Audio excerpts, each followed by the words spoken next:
Good evening and welcome to Stress in Times of Quarantine.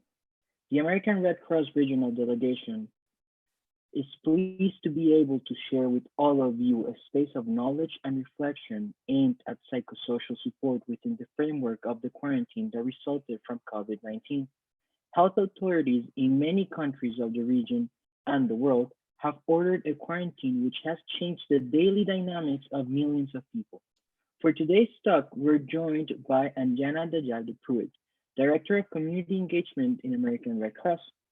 In last 18 years, Anjana has worked in over 35 countries in humanitarian and development settings where she conducted assessments, conflict analysis, designed and managed programs, developed training curriculums, and trained local teams. She has developed program guidance and strategy pertaining to psychosocial support, gender mainstreaming, and community mobilization. She has a bachelor's degree in psychology from Lockdown University, India, a master's degree in sustainable peace from UN mandated University of Peace, Costa Rica, and diploma in humanitarian diplomacy from IFRC. In addition to her two books, her work has been published in peer-reviewed journals. Her latest publication is a chapter on social and emotional support for children under caregivers post-disasters in Journals of Family Strength, Texas, USA.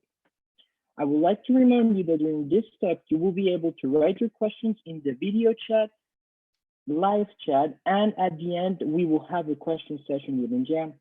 Before we start, I invite you to share this video so that this information and knowledge can reach more and more people every time. Welcome, Njam, and thank you for your time. Thank you so much, Jorge. I'm really pleased to be again here with you talking about some of the psychosocial issues, especially in this environment of COVID-19 and that people are quarantining all over the world. And so what I want to do is to share my slides and so that people can also see what I'm talking about. And I will try to speak slightly slower this time so that people like me who don't speak English as their first language can follow easier. At the same time, I would also encourage those who are watching us today to please ask your questions as we go on or make a comment, and Jorge will be actually monitoring the chat box. So if you want to ask something or if you want to say something, feel free to do that and we'll stop here and there in the presentation to address those questions. And then, of course, like Jorge said, if we have time in the end, we will also take some questions. Jorge, is the screen showing to you? Yep, definitely. I can see the screen. Okay, perfect. So the objectives today is to really talk about stress and anxiety during the time of COVID-19 and how how we are feeling in this as we are in quarantine, or we are staying at home or locked down. So what are some issues that are there? What are some common reactions of stress and anxiety?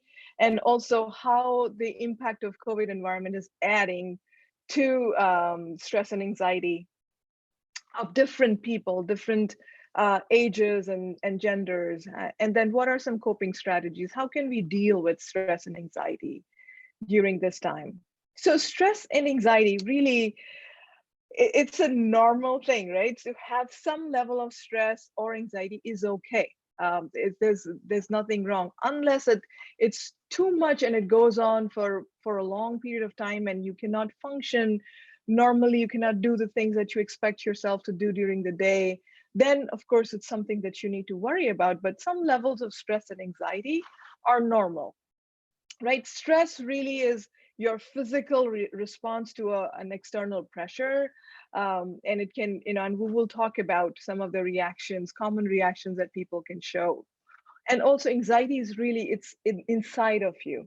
So I'll give you like a quick example. So during this time, we know a lot of people have lost their jobs, right? And as a result, some new jobs, different types of jobs are opening up. And so if you go for an interview, and you're all stressed out as you're preparing for it, and you can't sleep and you're worried and all of that, and so or you have a little tummy ache or whatever. So those are your body reacting to this external pressure. But even after you finish the interview, you may still have some level of anxiety inside you, right? What will be the result? When will they tell me? So it's this anxiety is really the reaction to the stress within yourself. Um, as you can imagine, this both things, stress and anxiety, can also turn into a disorder. Like I said, if it goes for too long, or if there are it impacts your functionality. And we will not go in that realm today. We will just keep it at the normal reactions that you and I are facing as a result of this very different environment, a new environment that we are living in. So I want to say it's a normal reaction to an abnormal scenario. And what is that abnormal scenario, right? So for example, let's begin with just disruption of normal routines. And when I think of disruption of normal routines, the first population set that comes to my mind is children. They're not going to school, they're at home, they're expected to study, but the environment is not always very enabling in the house. They are wondering, why I'm put all the time with my parents? They used to go to work, I used to go to school. Um, so disruption of normal routines is one reason why somebody can get anxious and can get stressed out. Being sick, or if your loved one is sick, any sickness, but in this time, even it gets worse when if it's actually COVID-19. So that is another reason why there are elevated levels of stress, fear of getting sick, right? The last time I came on this show, we talked about the fear in this environment of being left alone or even dying as a result of this disease. And then and that's a lot happening also with the elderly, right? Because they've been told, if you are elderly, if you have a chronic illness, um, you're more, much more at risk. And so those kinds of fear, that is impacting the elderly much more compared to other population sets. If we talk about conflict or violence at home, that is also, we know there are a lot of studies, a lot of articles that have come out recently, news stories which are reporting high rates of domestic violence at homes. And that, of course, domestic violence can happen against a man or a woman, but we also know that studies say it's mostly women get impacted by that. I was listening to a talk by a gender expert from World Bank recently, and she was talking about how the economic recession, is also being called she-cession, because it's impacting the women more, because women are losing more jobs than men are. Or even at home, when you have, let's say, one tablet or one iPad at home, in many cultures, if there is a boy and a girl, the boy gets to play with it. He gets to be prioritized versus the girl. Um, so those are some issues, and what we are hearing is that women and girls are getting impacted disproportionately in this environment as well. And then the other piece is just feeling stuck at home and not being able to go out. That is elevating our stress levels as well. And then adjusting to new normal. We're all hearing that, some of the societies, some of the countries are now opening up slowly in phases, and people are realizing it's not going back to the normal that we always knew, right? So adjusting to this new normal is also a reason for people to feel anxious. Am I doing the right thing? Should I step out or not? Are these, whatever this new normal is, it's really safe for me? So that's another reason. The other piece that I didn't want to miss is also the migrants and refugees. As you know, a lot of international borders have been closed right here in the United States, where in the southern border, people are very used to going into Mexico for shopping, for their dental appointments or things like that. And they're not able to do that. And they have their relatives and families and friends that they're used to going and saying hello, spending some time, just taking a drive there. And but international borders are closed. So the migrants and those who are immigrants in other countries, it's also a time for them to, this is an additional challenge in their lives as well.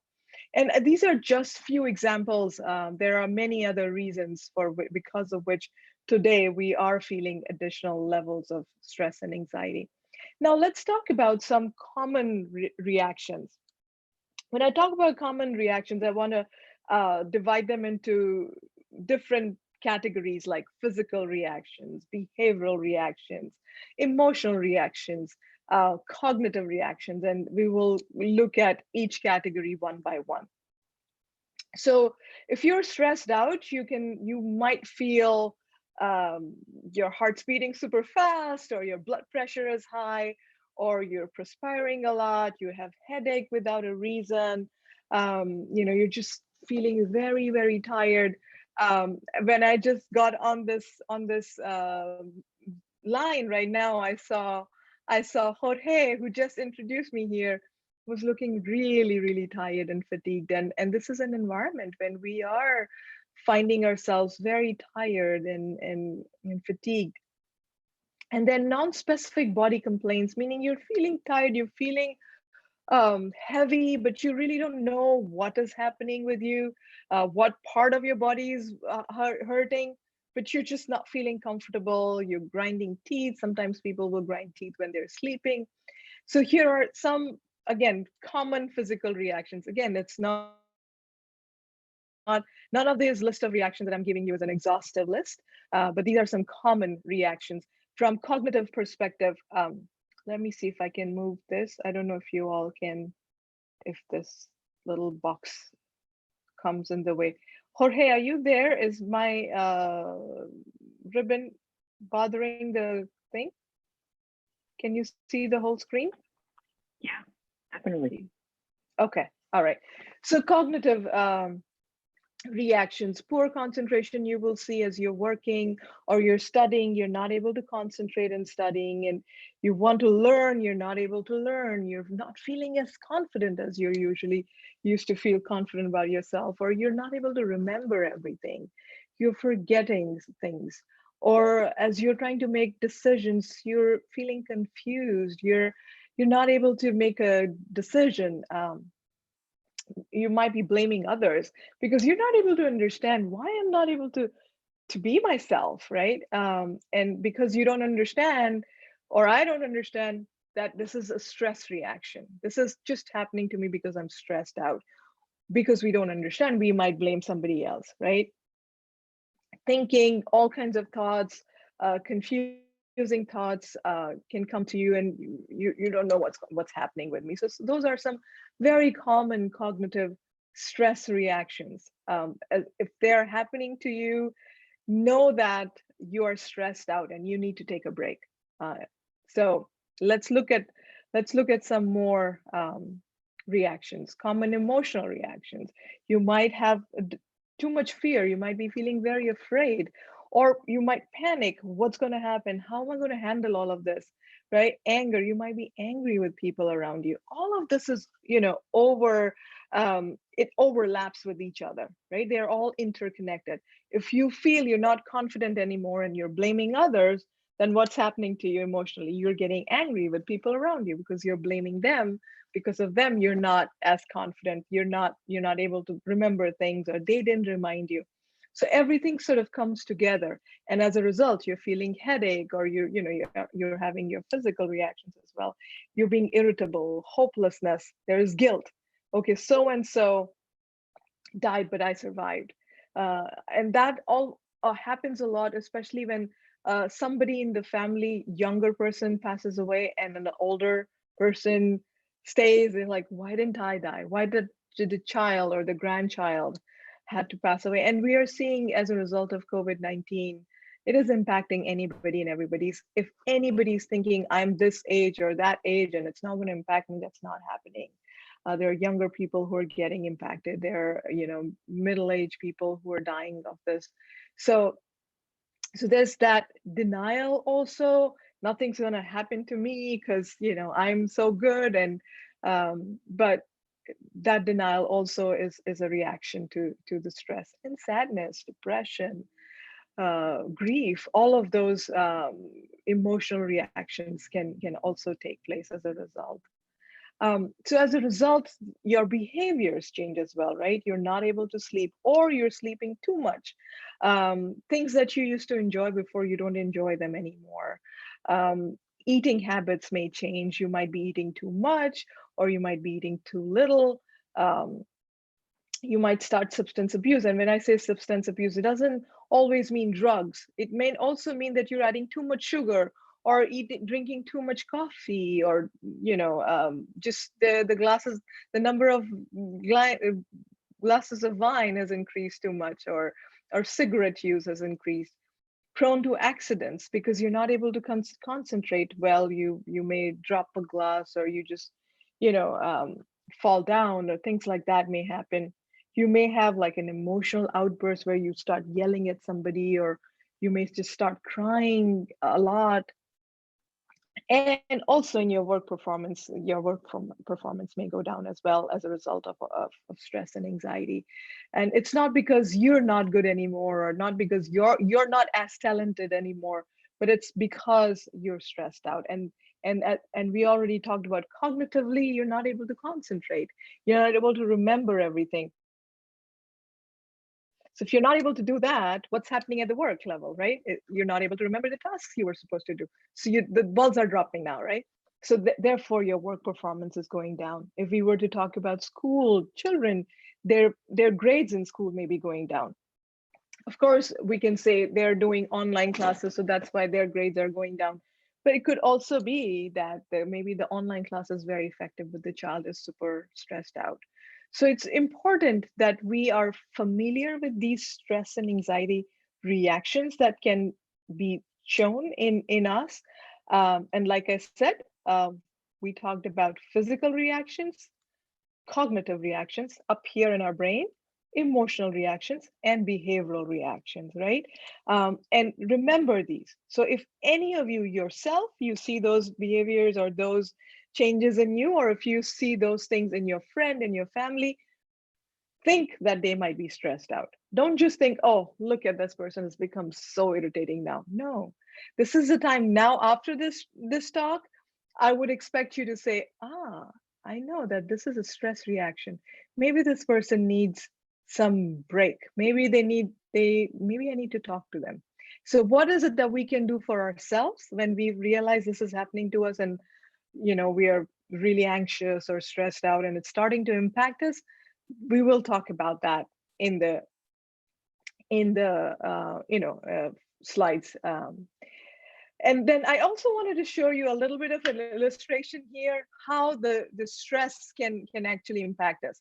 So like I said, some level of stress and anxiety is always in our life. So let's say this bridge is us, and this little rock or pebble is really the stress in our life, right? So there's always some pebble on the bridge, right? And then what happens is, as we continue and we don't do anything about it, the pebble of the on our bridge as human beings, it continues to grow, because our day-to-day stressors never finish, right? We always have work to do. We still have the food to cook. We still have children that are they're expecting from us. There's a boss that is expecting from me. There's my mother, my ailing father, or my spouse needs something from me, or I wanted to do this and I'm not able to do it. So that pebble continues to become bigger and bigger and bigger. If we don't do anything about it, it becomes so big that it breaks the bridge. And who's the bridge? We are the bridge. We can explode, we can break down. So it is really important that we are very aware of the pressure on us, and how our body and our beings are reacting to it, and how much can we take, and how can we keep this pebble really small and not let it get so big that it breaks the bridge. So we're going to talk a little bit about that as well. But before I move on, Jorge, is there any question or any comment in the chat? Not for the moment. Okay, then we'll continue. Feel free to say anything in the chat, ask any question. So we'll begin with helping ourselves. when about 20 years ago, when I started to talk about stress and anxiety, I used to first always talk about how do we help others, right? Because we are Red Crossers and we always want to help others. Um, but over the years, I've learned if we don't take care of ourselves first, we won't be able to take care of others. As they say, if you don't have it inside you, you can't give it to anybody else, right? If you're not feeling calm and relaxed in yourself, it's very hard for you to help somebody else to calm and be relaxed. So it's just like in the plane, whenever you've traveled in the plane, you've seen, they say, in when the oxygen finishes in case, they will drop the mask. And what do they say? Put your mask first and then you help the other person. So that is why we need to begin with helping ourselves first. So some things that we can do for our care, right? Self-care is super important in this environment, especially if you are experiencing stress and anxiety. Make sure you have some time for self-reflection. We are usually so focused on day-to-day responsibilities and duties and activities, we're not really able to really sit down and reflect on good things. What have I achieved in this week? What did I do that was nice? Just reflect. What were the challenges? If I made mistakes, what were those mistakes? Why did they happen? What are some things I can do in future to correct them? But that kind of thinking would require you to just take a break, take a step back, and relax and make some self reflection, right? Say no to extra responsibilities. I know in this COVID-19 environment, the new normal, there are new things that are coming up all the time, especially if you're somebody that's really valued by your society, by your family, by your organization. People may be giving you new responsibilities, and because you're a Red Crosser, you want to take and you want to do more, and I commend you for that, and I thank you for that. But also at the same time, I really sincerely request you that only take those responsibilities that you can do while taking care of yourself. Because, like I said, if you don't take care of yourself, you can't really do well for others. And even if you take all those responsibilities, even if you were really good in those tasks 2 months ago, if you're stressed out right now, we already talked about that may lower your performance if that rock is going bigger and bigger on that bridge, right? So if you're not taking care of yourself, then if that too many responsibilities are not allowing you to practice self-care, then it's no point taking more and more responsibilities. So it's okay to say no. Say no with love, say no with a smile, say no with respect, but say no if you have to, and it's okay. Engage in activities which you enjoy. I know it's a very serious environment. In America, we've crossed the 100,000 number for deaths. Um, we also in America, I don't know if you're following our news here. We've had some very sad scenario where society is really outraged, where a Black man was just killed uh, due to excess use of power by a cop here. And so the environment is very, very somber and very serious. And where you are whatever country you're in, you may have your own reasons for feeling sad and feeling worried, or feeling mad about something. So it's important to also in that environment take some time and do something that you enjoy. Watch a cartoon. I know Jorge loves to watch cartoons or reading cartoons. Do that. My stress buster is I go into YouTube and I watch baby videos or puppy and cat videos, funny videos. Do things that you enjoy. If you love to cook, cook. If you like to sing, sing, perform, start a podcast or a YouTube channel and sing for the world. Or if you're a better singer in the shower, then sing in the shower, spare the world. But do things that you enjoy. Um, and very importantly, notice your inner experiences. Tap into your senses, right? Listen to yourself. Um, just pay attention what's happening within you. How are you feeling? Be very self-aware, because the more self-aware you are, more you're in line with yourself, you're going to be able to take care of what's happening. But if you don't know what's happening with you, you're just ignoring you, you won't be able to really correct it or do anything meaningful about it. Open all your senses, smell, look around, right? Listen to what people are saying, do everything that, touch, you smell, do what you need to do, use all your senses so that you are really engaging with the environment around you, you're engaging with yourself, with the nature, with the family, with the friends, and you're really, really present. And that really opens up new windows and new doors, and a breeze comes into your being. So take time to really notice and feel the inner experiences that are happening. Also, spiritual self-care. You don't have to be religious to actually practice spiritual self-care. I think in this environment, when people are losing job, the economies are crashing.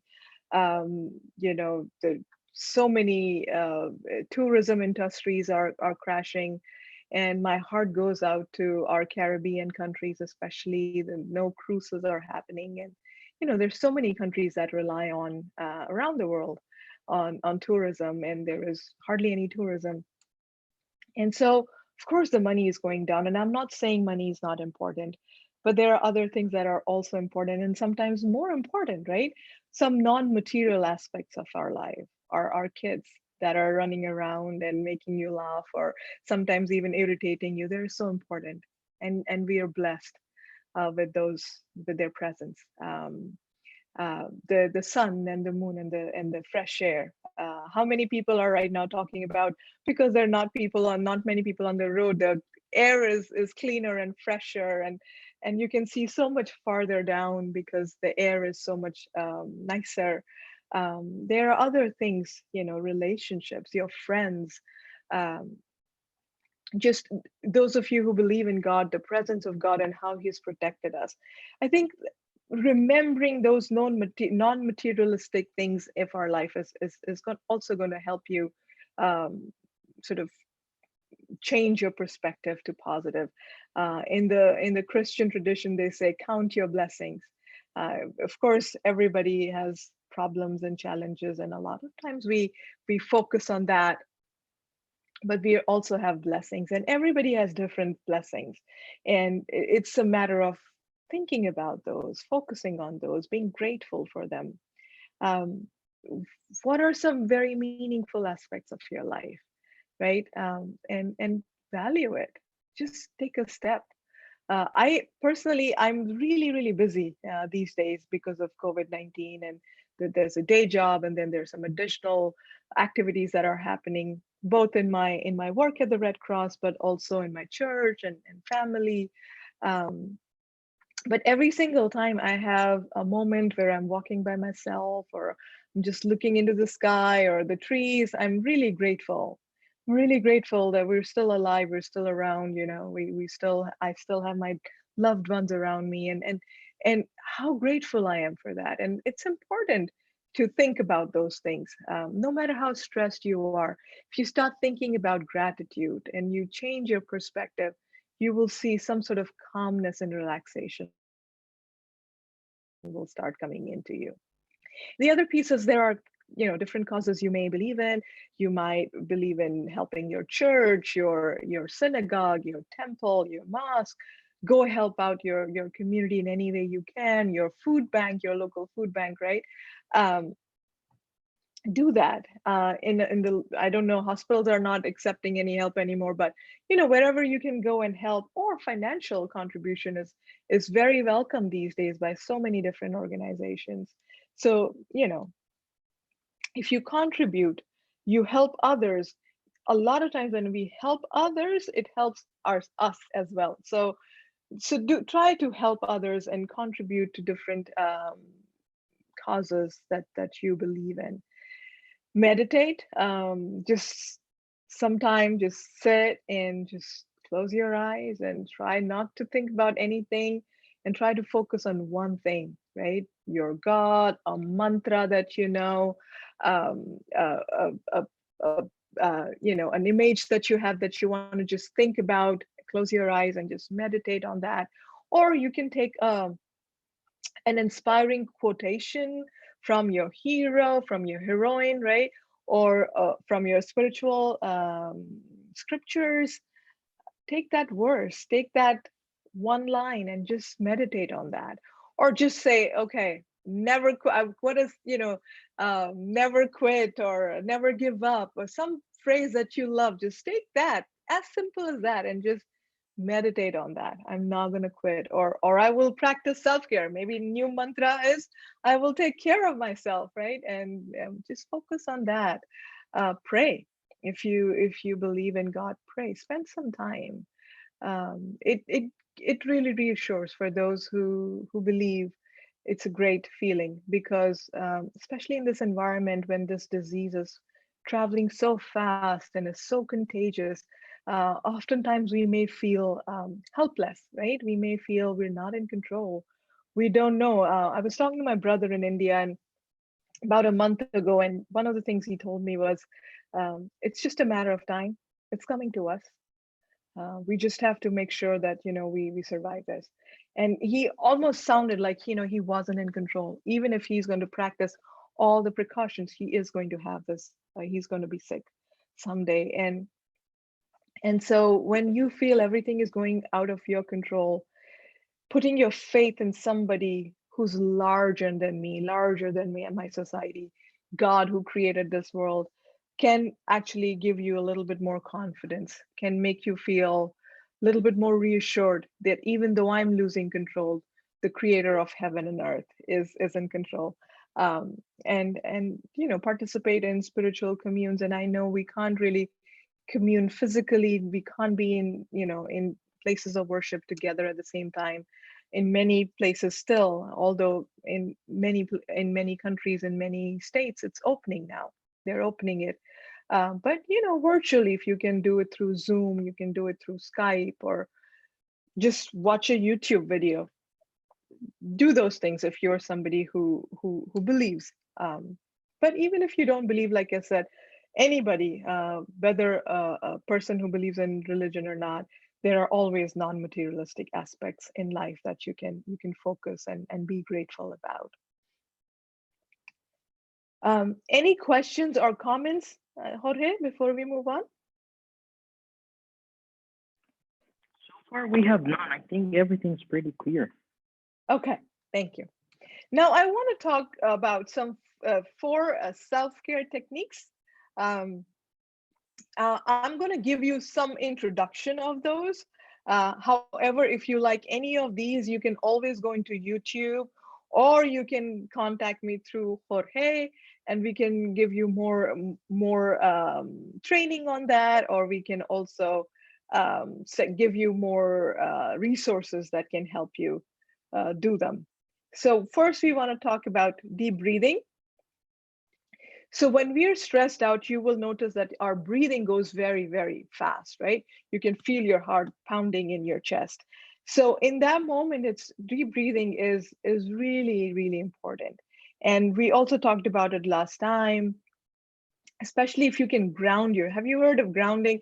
Make sure that you sit in a normal, in a comfortable position, put your feet on the ground and just relax. And if you can, close your eyes or keep your eyes open as whatever you like, but take a really long, deep breath, hold, and then relax. If you have children, children also can get stressed out, right? We talked about that. They are also feeling stressed out. When I worked for Save the Children, we had a beautiful program called Heart. And in that, we used to teach psychosocial activities for children using arts. And so one of the activities that we used to teach that I want to teach you today, that you can teach your children. I mean, it's also good for the adults because it really makes deep breathing very easy, right? So if you're watching me right now, wherever you are, Sit in a comfortable position. Imagine you're holding a flower, a rose, whatever your favorite rose, your favorite flower, right? And here is a candle, okay? So wherever you are, if you can, I would like you to hold a flower, imaginary flower, and a candle, okay? And we're gonna smell the flower and blow the candle 5 times. Are you ready to do with me? Okay, let's start.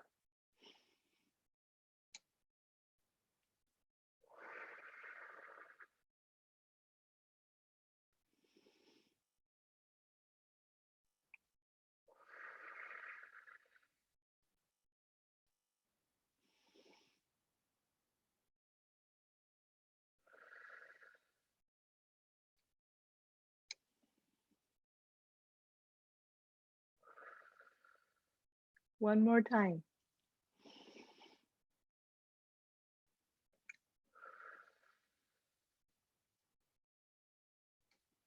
Okay, do you feel better? Practice it whenever you want to, okay? And do it with children. They'll love it. They'll laugh in the beginning, but they'll get used to it. And anytime you find your child is getting too agitated, jumping up and down, or you yourself feel that, oh my God, I'm really feeling stressed out, I'm really worried about this, what is gonna, just deep breathe. And you don't always have to, this is just to start practicing, but you can be really sitting down anywhere, and you can practice deep breathing. Your breath goes with you, remember, right?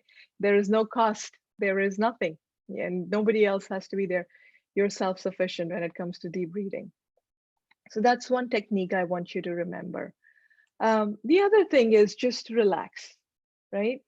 um, so just relax whenever, here you see a hammock, but you don't have to always be in a hammock. You can be in your bed, you can be watching TV, but you can just relax your muscles, tighten them and relax them, tighten them, your face muscles, your shoulder, you tighten your fist and you relax them, right? And if you do that, all your feet, your leg muscles, you can also do slowly. You can start with your feet, and you can go into your calves and your thighs and your stomach, and your shoulders, your fist, and your face, step by step. Or you can do it all together and just relax, tighten and relax, and it's gonna really relax you. And it can also help you with sleeping and things like that. So relaxation is another technique. And like I said before, there are many more resources. There are YouTube videos. So if you were to say muscle relaxation exercise in your YouTube video, you will actually get guided videos where they will guide you through an exercise like that. Okay. Another one is visualization. I love this. I just love this exercise. They say if you can see it, you can achieve it, right? So if you have time, just close your eyes and visualize. So many of us, this is the time, so many of us need visualization. Why? Because how many of us really wanted to be by the beach, right? How many of us wanted to be in the restaurant that we love? How many of us wanted to be with that best friend that we've been missing to hang out with for all this time, right? How many of us really wanted to be with our mom who we haven't seen in a long time? Somebody like me, I really, really want to be in India right now with my brother and my mother and in their place, but I'm here in the US. So all of us who can't do what we want to do, visualization is a really good exercise to just relax and close your eyes and take yourself where you want to be. Visualize yourself under that spring of water, getting wet, feeling the breeze, feeling the nice chill in that water.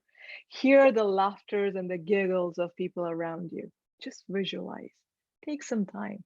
Visualize whatever you want. Whatever you want. Visualize anything that gives you pleasure, that gives you relaxation, that calms you down. Take some time. Self-care is work, right? It's self-care is just, it takes time and energy and focus, just like work takes your energy and your time and focus, right? And it's important. If you really want to continue to perform well, if you really want to continue to do well, if you want to continue to carry out your responsibilities for people around you very well, you also need to carry out your responsibility towards yourself, of taking care of yourself. And visualization will help you to take care of yourself if you take some time out of your busy schedule, or even when you take a shower at night and you go to bed, you put your head in your pillow, take some time to visualize where you want to be, what you want to do, and just enjoy that. And maybe as you're watching that scene and enjoying yourself in that scene, maybe that'll help you to go to bed as well. And affirmations, right? How many times we just are not so happy about ourselves or complain about what we did. And anyways, the stress and anxiety is taking my work performance down, and I'm not able to concentrate. And I've been very irritated with people. I was so rude to my wife that day, and I actually yelled at my child. And so, stress and anxiety will do that to you. And you will also go into self-blame or complaining about yourself. But you know what? You're good. Not everything you're doing is bad either. There are a lot of good things that you're doing. And it's important for you to remind yourself that you're good, right? That you have positive qualities, that you are doing positive things in your life. And it's important to say that to yourself. Open your mouth, say it to yourself, right?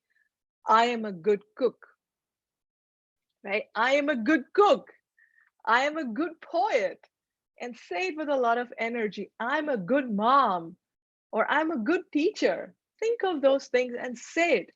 Say it when you're alone, or even when your friends, if you're sitting with your family in your, in your family circle, or if you're having a Zoom meeting with your colleagues, have an affirmation session. Make everybody say something positive about themselves. Something, not something that they think they are. No, I am. It has to be personal, it has to be positive, it has to be full of energy and about the present time, right? It's going to be a great exercise. Do it at home with your family, do it with your team, your professional team, and let people say. You will see there's a positivity that will start flowing in the environment and inside you if you really do it in a meaningful fashion. So we talked about 4 different techniques of self-care, talked about deep breathing, we talked about relaxation, we talked about visualization, and we talked about affirmation, okay? And then how do we help others? Before I go there, any questions or comments, Jorge? So far, we still have no questions or comments, although I do have one question personally. Please. The techniques you've shown us are usually for when we are already stressed, but how can we prevent getting stressed? If you practice these things, that will also be prevention. So not necessarily you have to do it when you are stressed out. I think meditation, praying, deep breathing, visualization, these are some things that if they should be part of your life. Anyways, pick any, not everything, but pick 1 or 2. The other way you can prevent stress is by just being aware. Whenever you see that rock going bigger, Jorge, we talked about the rock. If you're aware of that rock, you won't let it go bigger, because you're going to be always sharing. You will always be talking about it, praying about it, meditating, talking to somebody about it. And that's how you can prevent getting too stressed. You cannot prevent stress totally. Some level of stress is normal, and we will always experience some stress, and it's healthy for us. Actually, stress can be positive if it is in the right levels. There is positive stress too that enhances our performance. So for example, for today, for this talk, right, if I wasn't stressed about this talk just a bit, I wouldn't be preparing my PowerPoint slide. I wouldn't be thinking of what I'm going to say. Oh, I've talked about this forever, right? This is not the first time I'm talking about this topic. So if I didn't stress about it, I probably wouldn't be as prepared as I am right now. So some level of stress is is always going to be there, and it's good for us, for our performance. But the question is to not let it grow to a point where it breaks us. Does that make sense? Yeah, definitely. Okay, thank you. All right, so very quickly, as we are helping ourselves and we're putting the masks on ourselves, we also have to put the mask on others. Let's see how we can do that. The first and foremost way that we can help others around us when they are anxious or they're stressed out is by active listening. And I wanted to talk to you about what does active listening entail? What are the different elements of active listening? First is body language. You're going to say, Anjana, what body language? We're not meeting with anybody. We're only talking to people on the phone. So body language is not only about when you're seeing somebody in person, but body language also includes your tone of your voice, how loud you are, how soft you are, if you're smiling, if you're angry in your tone, all of that matters in body language. And also today's world, you can also see people through Zoom, FaceTime, WhatsApp has camera, and also in the family, right? So when you're with people in person, your body language is super important. If you're trying to actively listen to somebody, make sure that you're really there.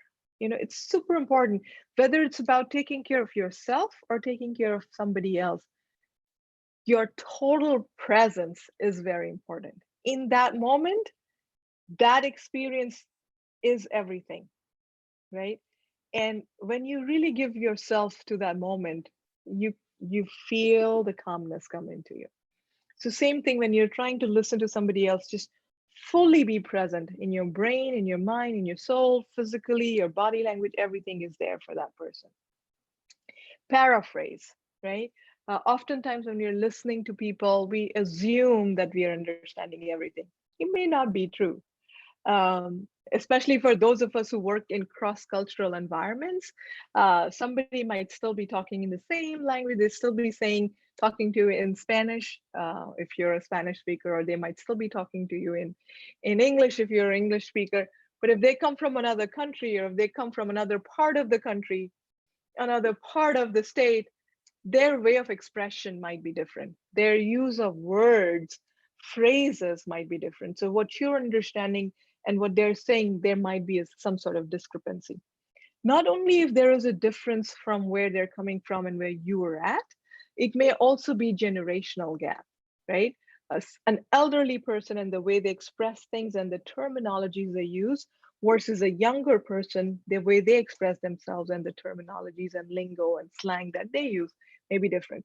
So paraphrasing is just repeating what you heard and rephrasing it back to that person and say, oh, so what I'm hearing is that you were really worried when you heard that you were in a shop where there was a person who was already sick with COVID-19.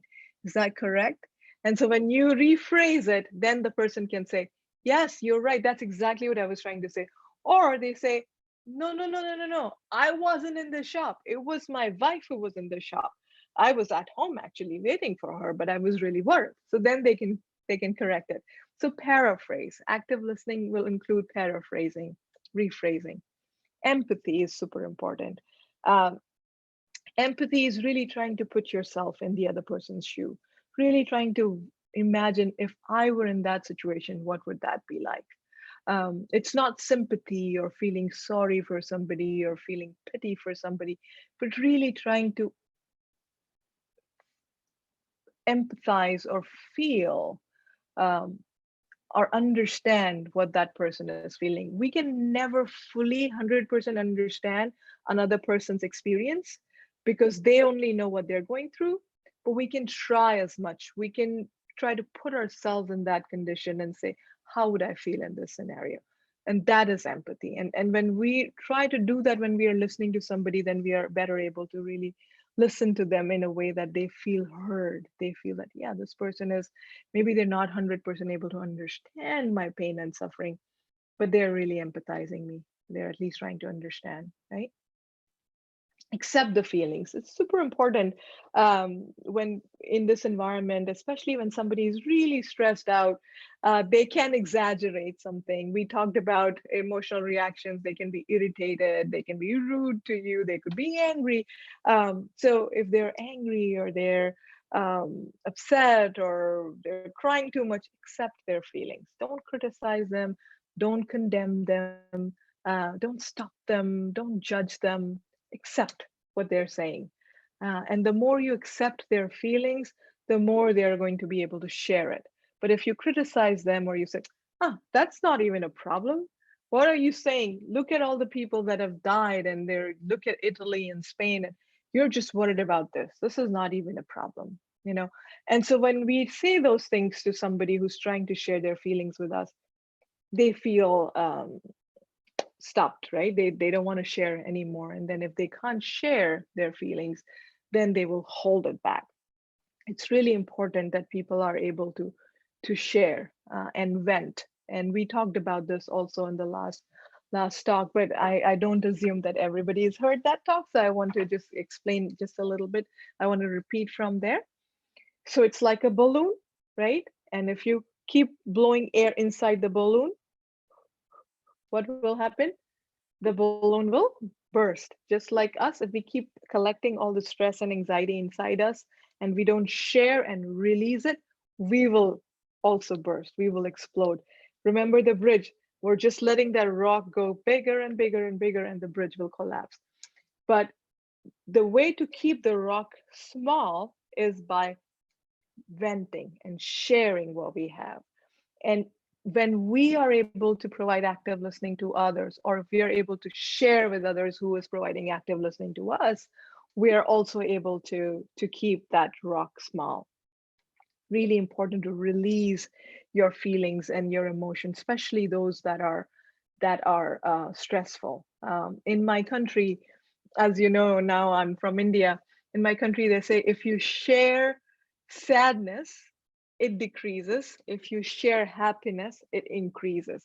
So sharing is always good. Always share your feelings and find those people that you trust. And if somebody's trusting you, actively listen to them and accept their feelings. Confidentiality. The more you people start recognizing you as somebody who listens, you will get to hear a lot of stories. You will get to hear a lot of private things and uh, things that you don't want to share. You want to keep it to yourself. And the more you're able to keep their confidence, the more they're able to come back to you and share their feelings with you more and more, right? So it's super important, because what's the point? You listen to somebody actively, you get all the juice on the story, and then you give it to somebody else. What's happening then? You're breaking their trust. So whatever their stress level was before telling you the story, now their stress level is actually doubled up, because not only they have that problem, they also are feeling betrayed and broken, right? So make sure when you're listening to people, you're also you're being very, very careful that not even in a joke or in a funny way or in a flippant way, you're sharing any stories about that person.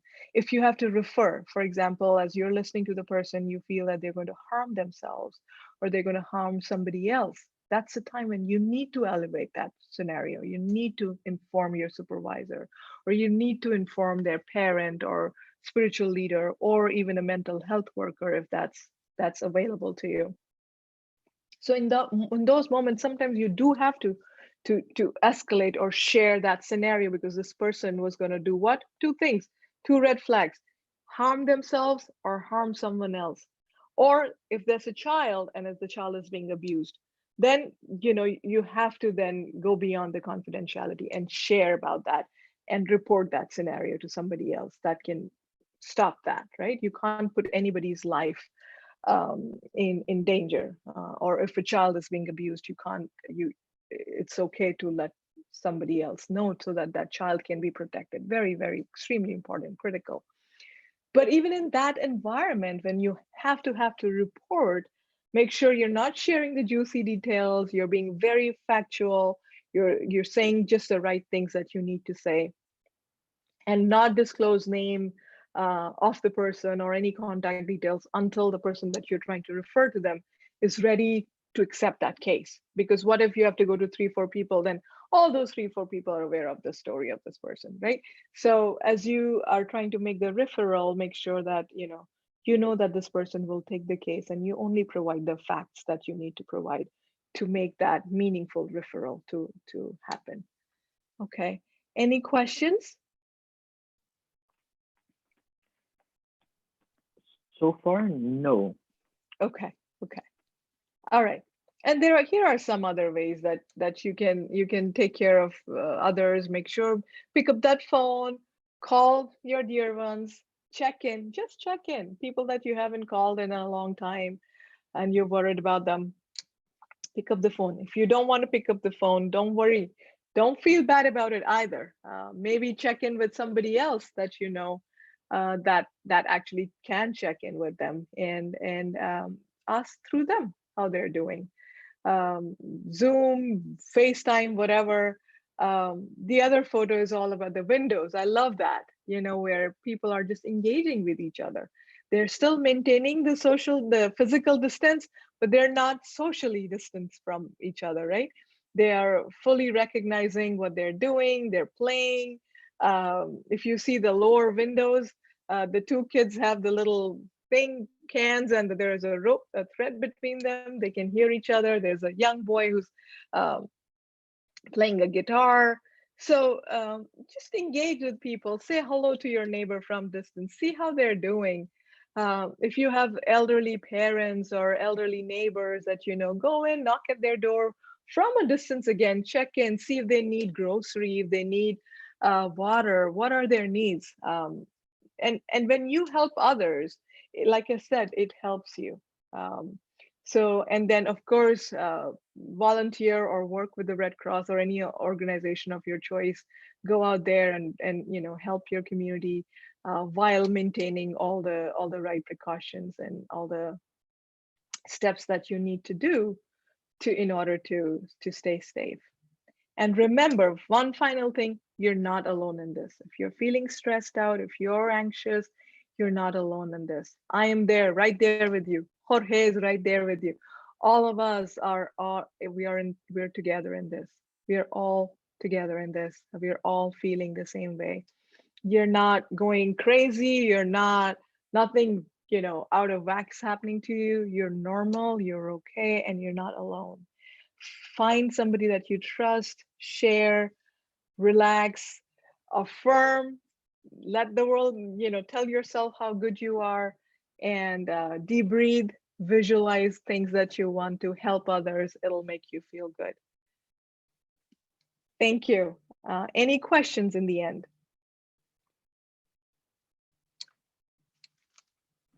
Well, now we have a few questions. Do you mind stop sharing your screen so we can have a really nice talk right now? Okay.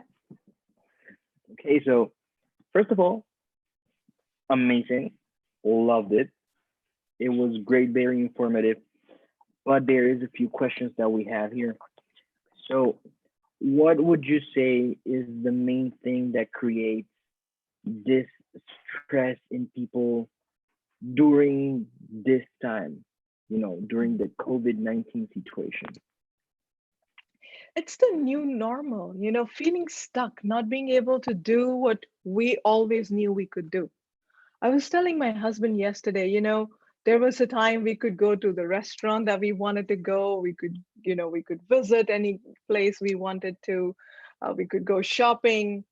And all of a sudden, we all feel very stuck.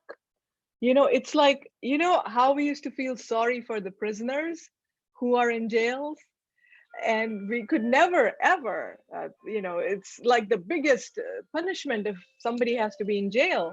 But right now we are all in some sort of a jail, right? Like, it's a free jail, it's an open jail. We can leave anytime I want to leave my home. I can leave, but I don't want to. The office, I used to love my colleagues, I used to love seeing them.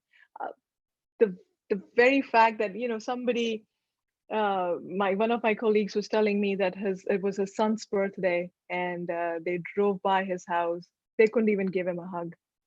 So the lack of control on our lives, the inability to do the things that we at one time were free to do, is, I think, one of the biggest reasons. And of course, I think the other big reason is just how contagious this disease is, and the number of deaths and cases are increasing every day. And depending on where you are, that might also stress somebody a lot. The just the fear that either I will die or somebody that I love will die to this disease. This stress, high amounts of stress in a person, what are the consequences that this stress may have in our health? Mm. So actually, it can worsen if you don't take care of it, right? Um, it can increase your blood pressure. It can, get you some. It can actually make you sick. It can impact your memory if you don't control it. It can worsen your chronic illnesses, like if you have diabetes or if you have asthma. Those diseases can get worsened, exacerbated as a result. Socially, interpersonally, if you don't control your stress and you just your moods go all over the place and you're very irritable and you're angry all the time, it can also lead to domestic violence. It can lead to violence against children. It can also lead to divorces. So physically, it can have a long-term impact. Socially, in your relationships, it can have a long-term impact. And we also talked about performance, a job, and things like that. And anyways, when so many people are being laid off work, and if you're consistently not performing in a worst case scenario, it can even impact your job. Definitely. And who do you think during these times of quarantine are getting more stressed and getting more anxiety? Adults, teens, or kids? I think everybody in their own way, right? Children, I feel most sorry for children because they're the ones who don't understand what's happening, right? At least teens and adults at least have some reasoning. They understand what's going on. Um, but the children, they don't know. Why am I stuck here? Why am I seeing my teacher on the TV? Why can't I play with my playmates? So they don't have any of those answers, even if we are trying to. And that's why I always suggest adults and parents to really take time and explain it to their kids that what's happening. But I also think you didn't mention elderly, and maybe you mean elderly part of adults. I think that's another population that's really, really stressed out because they're so high at risk. But I really don't think that we can. Bottom line is, we can't say that this age or this age or this age is more or less, because it's also individual traits and your individual circumstances. So regardless of what your age is. So there are so many factors: your age, your physical condition, your control on your current environment, your access to food and grocery, whether or not you have your job or you've lost your job as a result, whether or not you have any chronic disease that you've been carrying for pre-COVID environment. So it's a combination of various different factors that makes somebody more or less stressed. Well, thank you very much, definitely. And just so you know, this time we had 180 people looking at this program live as well as listening on the online radio. So big thank you to all of you that were listening and watching this program. Don't forget to share this video as well, because as you know, it's saved in the YouTube channel so everyone can see it and everyone can learn from your amazing presentation. And Jana, thank you so much for your time again and for talking about such an important topic. I don't know if you would like to say some words to our viewers. I first of all, like Jorge said, super grateful that you took time out of your busy life schedule, especially Friday afternoon, to spend your time with us. Really, really grateful. I really hope all of you, especially my Red Crossers around the world, please practice self-care. Please take care of yourself and stay safe. Thank you, Jorge. Really, really grateful to you and to the American Red Cross Panama delegation for making these psychosocial series possible. Thank you for taking some time. And well, for everyone watching, we'll let you know when the next program is going to be. I'm pretty sure it's going to be really great. We have a very big option in our library in YouTube of the different programs we've had. If you like to know more about Anjana's past program, don't forget to check the YouTube channel. So I hope everyone have a great weekend, and please take care of yourself. Don't get too stressed. Yes. Thank you. All right, guys. Bye. Take care.